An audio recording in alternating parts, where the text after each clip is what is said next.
नमस्कार मित्रों, अडानिया education academy के इस YouTube चैनल पर आपका स्वागत है। पिछली कक्षा में हमने मोटापा के बारे में पढ़ा था, जल के बारे में पढ़ा था, पीने योग्य जल के क्या क्या गुण होने चाहिए या दूषित जल के सेवन से क्या क्या में हानियां हैं, किस किस प्रकार के रोग हो सकते हैं। नारू रोग के बारे में हमने पढ़ा था, जिसे हम बाला रोग भी कहते हैं। मोटापा के बारे में हमने जानकारी प्राप्त की थी। आज जो हमारा टॉपिक है, जैसा कि आप पीछे देख ही चुके हो, समय की बचत के लिए मैंने पहले लिख दिया है, रक्तचाप या रक्तदाब, जिसे हम कहते हैं blood pressure, BP, blood pressure. कई बार आपने नाम सुना होगा। ब्लड प्रेशर आखिर होता क्या है, इसके बारे में हम जानकारी लेंगे। देखो, प्रेशर का मतलब सीधा सा भाषा में दाब और रक्तदाब हम कहते हैं। यानी कहीं ना कहीं जो रक्त जो है, हमारा जो खून जो है, ये कहीं ना कहीं दाब लगाता है, उसे हम क्या कहते हैं, रक्तदाब कहते हैं। देखो, छोटी कक्षाओं में आपने पढ़ा होगा, जो रक्त जो है हमारे शरीर में एक विशेष प्रकार की नलियों में बहता है, उन नलियों को हम क्या कहते हैं, रक्तवाहिनियां कहते हैं। क्या कहते हैं, रक्तवाहिनियां। जब ये रक्त उन रक्तवाहिनियों में बहता है तो उन पर क्या लगाता है, एक दाब लगाता है, और उन्हीं को हम क्या कहते हैं, रक्तदाब कहते हैं। यानी सीधी सी भाषा में कह सकते हैं कि रक्त के द्वारा रक्तवाहिनियों की जो भित्ति, जो दीवार जो है, उस पर जो दाब लगता है, उसे हम क्या कहते हैं, रक्तदाब हम कहते हैं। तो देखो, इसकी परिभाषा हम देखते हैं, रक्तदाब क्या होता है। देखो, ये रक्त के द्वारा, यानी खून के द्वारा, रक्त के द्वारा रक्तवाहिनियों की भित्ति पर लगाए गए दाब को क्या कहते हैं, रक्तदाब कहते हैं। यानी जो रक्त जो है जिन नलियों में बहता है, उन नलियों को हम क्या कहते हैं, रक्तवाहिनियां कहते हैं। रक्त के द्वारा रक्तवाहिनियों की भित्ति पर लगाए गए दाब को क्या कहते हैं, रक्तदाब कहते हैं। अब देखो, रक्तदाब को मापने का एक विशेष उपकरण होता है। आप कहीं भी कभी अगर आप अस्पताल गए हो, अगर आपका रक्तचाप मापा गया तो आप देखते हो, यहाँ से डॉक्टर क्या करता है, कपड़ा बांधता है इस तरह से खींच के टाइट, फिर हाथ से कुछ इस तरह से दबाता है, और एक स्केल लगी होती है, उसमें ऊपर की तरफ जो पारा होता है, वो पारा ऊपर की तरफ चढ़ता है। उस उपकरण को हम बोलते हैं रक्तचाप मापी कहते हैं। क्या कहते हैं, रक्तचाप मापी। और उसको इंग्लिश में हम क्या कह सकते हैं, रक्तचाप मापी, या फिर क्या कहते हैं, इसको स्पाइग्नोमेनोमीटर कहते हैं। क्या कहते हैं। तो इंपॉर्टेंट है, रक्त का मापन किसके द्वारा किया जाता है, किस उपकरण के द्वारा किया जाता है। देखो, जो रक्तदाब का जो मापन करते हैं हम, रक्त का मापन किसके द्वारा करते हैं, रक्तचाप मापी। क्या बोलते हैं इसको, रक्तचाप मापी या स्पाइग्नोमेनोमीटर कहते हैं। रक्त का जो मापन किया जाता है, रक्तदाब का जो मापन करते हैं, रक्तदाब को जो मापते हैं, जिस उपकरण के द्वारा मापते हैं, उस उपकरण को क्या बोलते हैं, रक्तचाप मापी या स्पाइग्नोमेनोमीटर कहते हैं। अब देखो, जो सबसे पहले जो रक्तदाब का जो मापन किया था, वो क्या था, स्टीफन हेल्स ने किया था। एक डॉक्टर थे स्टीफन हेल्स, उन्होंने 1733 में सबसे पहले रक्तदाब का मापन किया था। और किसका किया था, घोड़े का किया था। सबसे पहले जो रक्तदाब मापा गया था, किसका मापा गया था, घोड़े का। सबसे पहले घोड़े का रक्तदाब मापा गया था। तो हम देखते, देखो, सबसे पहले रक्तचाप का मापन किसने किया था, स्टीफन हेल्स ने। सबसे पहले रक्तचाप का मापन किसने किया था, स्टीफन हेल्स ने किया था। कब किया था, 1733 में। और किसमें किया था, घोड़े में। यानी सबसे पहले रक्तदाब का जो मापन किया था, स्टीफन हेल्स ने किया था, घोड़े में किया था। और सबसे पहले जो रक्तदाब की जो परिभाषा दी थी कि रक्तदाब क्या होता है, तो सबसे पहले रक्तदाब की परिभाषा देखो, रक्तचाप की या रक्तदाब की परिभाषा दी थी, किसने दी थी, एक वैज्ञानिक थे, कापलन। कापलन नामक वैज्ञानिक ने सबसे पहले रक्तदाब को बताया था, कि रक्तदाब को परिभाषित किया था, कि वाकई में रक्तदाब को हम कैसे परिभाषित कर सकते थे। उन्होंने बताया था कि जो रक्त जो है, जब वो रक्तवाहिनियों में बहता है, तो उन पर क्या लगाता है, दाब लगाता है। यानी रक्त के द्वारा रक्तवाहिनियों की भित्ति पर लगाए गए दाब को हम क्या कहते हैं, रक्तदाब कहते हैं। तो सबसे पहले जो रक्तदाब की परिभाषा दी थी, वो किसने दी थी, कापलन ने दी थी। कब दी थी, 1983 में दी थी। अब देखो, रक्तचाप की अभिव्यक्ति, अभिव्यक्ति का मतलब होता है दर्शाना। रक्तचाप को हम कैसे दर्शाते हैं, रक्तचाप को, रक्त जो दाब है उसको हम कैसे दर्शाते हैं। रक्तदाब को हम दो प्रकार से दर्शाते हैं, एक तो होता है सिस्टोलिक और एक होता है डायास्टोलिक। तो रक्तदाब को हम देखो दो प्रकार से दर्शाते हैं, एक तो सिस्टोलिक और एक क्या होता है, डायास्टोलिक। जो सिस्टोलिक जो रक्तदाब होता है, वो आपका कितना होता है, 90 से 120 mmHg। देखो, एम का मतलब क्या है, मिलीमीटर। एक जो एम है, इसका तो क्या होगा, मिली। दूसरे एम का मतलब क्या होगा, मीटर, मिलीमीटर। अब जो एच आता है, एच का मतलब होता है हाइड्रोजन, यानी जो पारा जो है। जब भी आप अगर मान लो कभी स्पाइग्नोमेनोमीटर को देखोगे, तो उसके अंदर देखो एक प्रकार की एक कांच की नली लगी होती है। कांच की नली में एक काले रंग का पारा भरा होता है, ऊपर की तरफ चढ़ता है। तो वो पारा कितना ऊपर चढ़ रहा है, तो पारे का प्रतीक क्या होता है, एच होता है पारे का प्रतीक। ठीक है, इसलिए पारे के लिए हम क्या लिखते हैं, यहाँ पर एच और लिखते हैं, भाई क्या चढ़ रहा है, ऊपर पारा चढ़ रहा है। और एम का मतलब मिलीमीटर, कितना चढ़ा। ठीक है, तो जो सिस्टोलिक होता है, सिस्टोलिक कम से कम कितना होता है, 90 होता है। ठीक है, अगर सिस्टोलिक दाब जो है, अगर मान लो 90 से कम हो गया, तो इसे हम कहेंगे बीपी लो हो गई, यानी निम्न रक्तदाब हो गया। और अधिकतम कितना हो सकता है, ये 120 mmHg तक हो सकता है, mm तक हो सकता है। अगर सिस्टोलिक 120 से अधिक जा रहा है, तो हम कहेंगे कि रक्तदाब बढ़ गया, यानी बीपी हाई हो गई। ठीक है, उसी प्रकार से देखो, जो डायस्टोलिक है, डायस्टोलिक कम से कम कितना होना चाहिए, 60 होना चाहिए, यानी अगर 60 से कम हो गया तो हम कह सकते हैं बीपी लो हो गई। और अधिकतम कितना होना चाहिए, 80। अगर 80 से ज्यादा हो गया तो हम क्या कहेंगे, बीपी हाई हो गई। देखो इसको हम कैसे दर्शाते हैं, अब देखो जब भी अगर ब्लड प्रेशर हम नापेंगे बीपी, ठीक है, ऊपर तो क्या लिखा जाएगा, सिस्टोलिक का लिखा जाएगा, और नीचे क्या लिखा जाएगा, डायस्टोलिक। एक सामान्य व्यक्ति का जो रक्तदाब होता है, एक सामान्य व्यक्ति की जो बीपी होती है कितनी होनी चाहिए, 120/80 होनी चाहिए, जिसमें 120 तो किसको बताएगा, सिस्टोलिक को बताएगा, और 80 किसको बताएगा, डायस्टोलिक को। एक सामान्य व्यक्ति का रक्तदाब, एक सामान्य व्यक्ति का, नोट कर ले, बहुत ही इंपॉर्टेंट है। एक तो रक्तचाप का मापन किसके द्वारा किया जाता है, रक्तचाप मापी के द्वारा या स्पाइरोमीटर द्वारा किया जाता है। और एक क्वेश्चन बनता है कि सामान्य व्यक्ति का रक्तदाब कितना होता है, तो 120/80। आगे आप लिखना चाहो तो मात्रक भी लिख सकते हैं, इसका हम mmHg ये भी हम लिख सकते हैं, ठीक है। अब बात आती है कि सर ये सिस्टोलिक और डायस्टोलिक है क्या, सिस्टोलिक क्या है, डायस्टोलिक क्या है, सिस्टोलिक ज्यादा क्यों है, डायस्टोलिक कम क्यों है। तो इसको समझने के लिए यहाँ मैंने एक रपली डायग्राम बनाया है हृदय का वर्णन हम अगले अध्याय में पढ़ेंगे। तो ये देखो एक अपना हृदय इस प्रकार से होता है, ठीक है। यहाँ से जो ये जो आपको नलिका दिख रही है, ये वाली नलिका, ये क्या करती है, हमारे हृदय में रक्त को लेकर आती है। कौन सा रक्त लेकर आती है, CO2 वाला। कौन सा लेकर आती है, CO2 वाला, ठीक है। हृदय में जब ये रक्त लेकर आती है तो हृदय किस अवस्था में रहता है, शीतलन अवस्था में रहता है, यानी इस तरह से हृदय इस तरह से फैला हुआ रहता है, तो दाब कम रहेगा, दाब क्या रहेगा, कम रहेगा।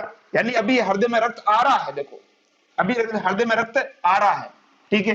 तो क्या यहाँ कोई ज्यादा दाब लगेगा, क्या नहीं लगेगा, यहां से रक्त इसमें आएगा, ठीक है, और इधर से रक्त ये आ रहा है, देखो इधर, यानी हृदय अभी किस अवस्था में है, शीतलन अवस्था में है। शीतलन अवस्था का मतलब फैला हुआ है, इस तरह से फैला हुआ है, ठीक है। और इन रक्त वाहिनियों का जो रक्त है, खून की जो नलियां है, इनका जो खून है, ये किसके अंदर आ रहा है, हमारे हृदय के अंदर आ रहा है। यानी इस दौरान किसी प्रकार का दाब जो है इनके अंदर नहीं लग रहा है, या लग रहा है तो बहुत ही कम लग रहा है। तो जब जो रुधिर वाहिनियों से रक्त जब हृदय में आता है, यानी जब हृदय किस अवस्था में होता है, शीतलन अवस्था में, उस दौरान जो रक्त दाब लगता है उसे हम बोलते हैं डायस्टोलिक। क्या बोलते हैं, डायस्टोलिक। अब देखो क्या होगा कि रक्त आएगा और ये जो नीचे का जो भाग होता है इसे हम बोलते हैं नीले, इसके अंदर भर जाएगा, इनमें भर जाएगा। अब देखो यहां से रक्त को कहां भेजना है, इधर से जाएगा, रक्त किसके पास जाएगा, फेफड़ों के पास जाएगा, क्योंकि ये लेके क्या आया था, CO2, और CO2 को बाहर भेजना है, तो हम जानते हैं CO2 को बाहर भेजेंगे तो किससे भेजेंगे, फेफड़ों से भेजेंगे, ठीक है। तो ये फेफड़ों के पास जाएगा, ठीक है, और वहां से क्या कर देगा, CO2 को बाहर निकाल देगा, और वहां से ऑक्सीजन लेके वापस इधर से आ जाएगा। देखो यहाँ से तो ये CO2 को बाहर निकाल देगा, और इधर से ऑक्सीजन लेके वापस ये आएगा, इधर से देखो ये हृदय में आ गया। अब देखो यहाँ इसका मतलब यहाँ जो रक्त है आपका कौन सा है, CO2 वाला है, जबकि इधर कौन सा रक्त हो गया, O2 वाला, यानी ऑक्सीजन वाला। इस ऑक्सीजन वाले रक्त को इधर भेजना पड़ेगा हमारे शरीर के पास, देखो ये इसके द्वारा, ये ठीक है, इस तरह से ऑक्सीजन के रक्त को हम इधर भेजते हैं, इस तरह से, ठीक है। अब देखो जब रुधिर हृदय में आएगा, यानी जब हृदय किस अवस्था में होगा, शिथिलन अवस्था में होगा। जब हृदय शिथिलन अवस्था में होगा उस दौरान क्या होगा, जो रक्त वाहिनियां है वो हृदय में रक्त लाकर भर रही होगी, तो उस दौरान जब दाब लगेगा तो उसे हम क्या बोलेंगे, डायस्टोलिक। अब क्या करेगा, रुधिर को हृदय से वापस बाहर निकालना, तो अब हृदय क्या करेगा, ऐसे फैला होता है, वो क्या करेगा, ऐसे पिचकेगा। जैसे हृदय पिचकेगा तो क्या करेगा, यहां से जो रक्त भरा है नलियों के अंदर जाएगा, इसके अंदर जाएगा और इसके अंदर जाएगा। जब हृदय पिचकेगा तो रक्त वाहिनियों में क्या होगा, दाब क्या होगा, बढ़ेगा, क्योंकि रक्त अंदर ज्यादा प्रेशर से जाएगा, तो उस दौरान दाब भी क्या होगा, ज्यादा होगा। तो उस दौरान दाब ज्यादा होगा तो कौन सा कहलाएगा, वो सिस्टोलिक। इसलिए आप देख रहे हो सिस्टोलिक क्या होता है, ज्यादा होता है, जबकि डायस्टोलिक क्या होता है, कम होता है। तो सीधी सी भाषा में अगर हमने को परिभाषित करना हो कि सिस्टोलिक क्या है, डायस्टोलिक क्या है, तो सिस्टोलिक को हम क्या कह सकते हैं, जब हृदय संकुचन करता है, अर्थात रक्त हृदय से बाहर जाता है, तो उस दाब को हम क्या बोलते हैं, सिस्टोलिक कहते हैं। और जब हृदय क्या करता है, शिथिलन अवस्था में होता है, यानी बाहर से रक्त हृदय में आता है, तो उसे हम क्या बोलते हैं, डायस्टोलिक कहते हैं। तो इस प्रकार से ये दो दर्शाने के तरीके हो गए, रक्तदाब को, सिस्टोलिक और डायस्टोलिक। अब देखो रक्तदाब या तो क्या हो सकता है, ज्यादा हो सकता है, या रक्तदाब क्या हो सकता है, कम हो सकता है। अगर रक्तदाब अगर ज्यादा होगा, यानी 120/80 से अगर क्या हो गया, ज्यादा हो गया, मान लो ये 125 तक चला गया, ये 85 तक आ गया, इस प्रकार से ज्यादा हो गया, तो इसे हम बोलेंगे उच्च रक्तदाब। क्या बोलेंगे, उच्च रक्तदाब। और निम्न रक्तदाब, जैसे मान लो ये 120 है तो ये मान लो 115 पर आ गया, ये 75 पर आ गया, तो इसे बोलेंगे निम्न रक्तदाब, ठीक है। तो ये होता है हाई बीपी और लो बीपी। तो इसके क्या क्या परिणाम हो सकते हैं, ये कैसे होते हैं, इसके बारे में हम आगे अध्ययन करेंगे। अब हम बात करते हैं रक्तदाब जो है किस प्रकार का होता है। ये दो प्रकार का होता है, भी मैंने बात की थी। एक तो कौन सा होता है, उच्च रक्तदाब, एक कौन सा होता है, निम्न रक्तदाब। देखो उच्च रक्तदाब कब कहेंगे, जब धमनियों में रक्तदाब बढ़ जाएगा, यानी हमारा हृदय फटाफट काम करने लग जाएगा, तो रक्त ज्यादा आएगा, तो जो धमनियां उसके अंदर दाब क्या होगा, बढ़ेगा, तो हम क्या बोलेंगे, उच्च रक्तदाब। और जब हृदय की गति क्या हो जाएगी, कम हो जाएगी, तो धमनियों में दाब भी क्या हो जाएगा, कम, तो हम क्या बोलेंगे, निम्न रक्तदाब। तो देखते हैं सबसे पहले कौन सा, उच्च रक्तचाप या उच्च रक्तदाब। क्या कहते हैं, किसे कहते हैं, देखो जब रक्त वाहिनियों की भित्ति पर लगने वाला दाब क्या हो जाए, अधिक हो जाए। जब जो रक्त वाहिनियां जो है उन पर जो दाब लगेगा वो क्या हो जाएगा, अधिक। अधिक कब होगा, जब हृदय फटाफट तेजी से काम करेगा, ठीक है, तो तेजी से हृदय काम करेगा तो रक्त भी क्या आएगा, ज्यादा आएगा। जब रक्त ज्यादा आएगा तो दाब भी क्या होगा, बढ़ेगा, ठीक है। तो जब रक्त वाहिनियों की भित्ति पर लगने वाला दाब क्या हो जाए, अधिक हो जाए, तो उसे हम क्या कहते हैं, उच्च रक्तचाप या उच्च रक्तदाब कहते हैं। लक्षण हमें कैसे पता चलेगा कि सर मेरा बीपी बढ़ रहा है, वैसे तो सामान्य चीजें से हम पता लगा सकते हैं, बाकी तो उपकरण से पता लगाना पड़ता है। देखो क्या होगा, यहाँ हृदय में क्या होगा, दर्द होगा, हृदय में क्या होगा, दर्द होगा, और ऐसा लगेगा अगर हार्ट अटैक होने वाली संभावनाएं उत्पन्न होने लगती है, ठीक है। तो लक्षण क्या हो जाएगा, हृदय में दर्द होना तथा हृदयघात की स्थिति, हृदयघात का मतलब हार्ट अटैक, हृदयघात की स्थिति उत्पन्न होना।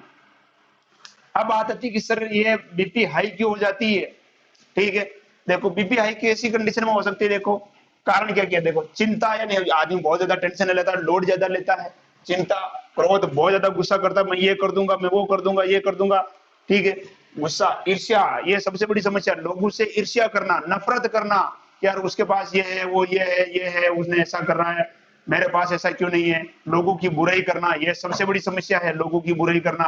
कोई भी व्यक्ति काम कर रहा है, हम खुद काम नहीं करेंगे लेकिन उसकी बुराई करने में अपना समय बर्बाद करेंगे, उससे ईर्ष्या करेंगे और उसकी तरक्की से जलेंगे, ठीक है। उसकी तरक्की से जलने की वजह से हम अपना खुद का नुकसान करेंगे, ईर्ष्या। और एक भ्रम की स्थिति बना, भ्रम में रहना कि मेरे जैसा कोई नहीं, हम ही महान है, हम तो ये है, हम थोड़े बाजार सकरे, इस प्रकार की स्थिति पैदा कर देना, भ्रम में रहना। आवश्यकता से अधिक भोजन करना, भूख कम है लेकिन खा ज्यादा रहे हो, कोई जिम में चले गए, आवश्यकता से ज्यादा खा रहे हो, कंपटीशन कर लेके, देख तू कितने गुलाब जामुन खाता है, मैं कितने खाता हूं, इस प्रकार से कंपटीशन करने लग गए। यानी आवश्यकता से ज्यादा भोजन करना, जितनी आपको शरीर को आवश्यकता है उससे भी ज्यादा खाना खा रहे हो तो शरीर पचा नहीं पाएगा उसको, ऐसे में भी क्या होगा, ब्लड प्रेशर क्या हो जाएगा, बढ़ जाएगा। यानी जितनी भूख है उतना ही खाना खाएं। अगर आपको लग रहा है कि मैं 3 रोटी खा सकता हूं तो आप ढाई ही खाएं, 3 भी नहीं खाएं। अगला है श्रमहीन जीवन यापन करना, बस मौज मस्ती में कि कैसे होगा, बस अपने तो मजे हैं, काम करते नहीं है। श्रमहीन यानी कभी मेहनत करते ही नहीं है, श्रमहीन जीवन यापन करना, व्यायाम ना करना, कभी जिंदगी में कभी कोई व्यायाम किए ही नहीं, शरीर जैसा का जैसा है, शिथिल का शिथिल पड़ा हुआ है। तो ऐसे में क्या होगा, व्यायाम नहीं करेंगे तो पहले भी हमने पढ़ा था मोटापा बढ़ेगा, और मोटापा भी एक प्रकार से इसका कारण है, हृदयघात का। आपने देखा होगा कि जिन व्यक्तियों के अंदर मोटापा होता है उसमें हार्ट अटैक भी क्या हो जाता है, जल्दी होता है।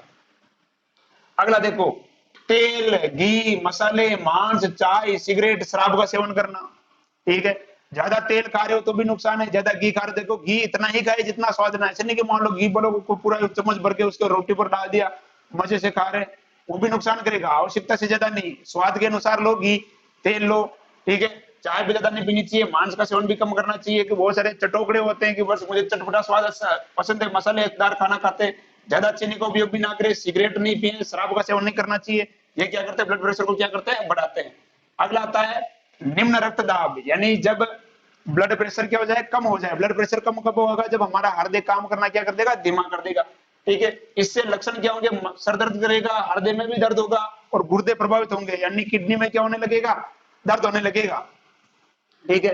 देखो कारण क्या है, इन अंगों को, कौन से अंग, मस्तिष्क, हृदय और गुर्दे को ऑक्सीजन की आपूर्ति नहीं हो पाती, यानी ब्लड सप्लाई जो है कम हो जाती है। और हम जानते हैं कि जो रक्त है, रक्त क्या करता है, शरीर के अंगों तो क्या करता है, ऑक्सीजन पहुंचाता है।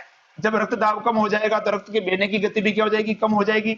जब रक्त के बहने की गति कम होगी तो रक्त के बहने की गति कम होने के कारण उसके अंदर ऑक्सीजन जो होगी वो शरीर के अंगों तक नहीं पहुंच पाएगी, ऐसे में उनमें काम करने की जो क्षमता है वो क्या होने लग जाएगी, कम हो जाएगी।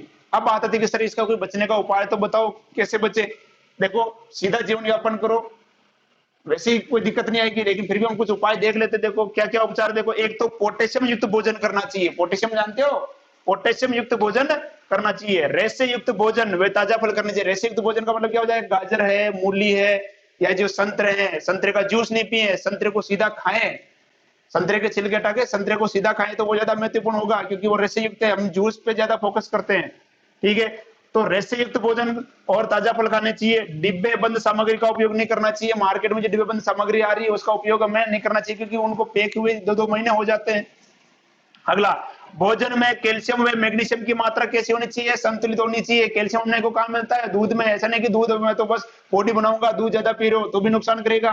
ठीक है, भोजन में कैल्शियम व मैग्नीशियम की मात्रा संतुलित होनी। अगला, मांस, वनस्पति की, जिसे अपने भाषा में बोलते हैं डालडा घी, वनस्पति घी, धूम्रपान, मदिरापान नहीं करना चाहिए। अभी आपने देखा होगा, कल ही की बात है, जैसी दुकानें सरकार ने खोली, लॉकडाउन की भीड़ इकट्ठी होगी, जितनी भीड़ किराना स्टोर पे इकट्ठी नहीं होती उतनी भीड़ शराब की दुकानों पे इकट्ठी हो रही थी। तो ये बहुत ज्यादा नुकसान है। मदिरापान का सेवन कतई नहीं करें। मदिरा कभी भी शरीर के लिए लाभदायक नहीं है। अगला, नियमित व्यायाम करें, योग करें, ये शरीर के लिए बहुत आवश्यक है। और सबसे अच्छा तरीका है कि सुबह 30 मिनट तक तीव्र गति से क्या करें? पैदल चले, फटाफट 30 मिनट तक, आधा घंटा तक रोज आप तेजी से चलते हुए थोड़ा सा आसपास के गांव क्षेत्र में चक्कर लगा ले खेतों की तरफ, तो वो सबसे अच्छा व्यायाम है। ध्यान रखे, लॉकडाउन है, इसका थोड़ा ध्यान रखे। यानी कि मतलब अभी तो मेरे जोश हो जाएगी 30 मिनट तक बाहर चलने के लिए कहा है सर ने, पूरा साल पड़ा है, 15-20 दिन और रुक जाओ घर के अंदर, सुरक्षित रहो। ठीक है, तो ये आज हमने पढ़ा रक्त दाब के बारे में। आगे का अध्ययन हम अगली कक्षा में करेंगे। तब तक घर में रहे, सुरक्षित रहे, पढ़ाई करते रहे। धन्यवाद।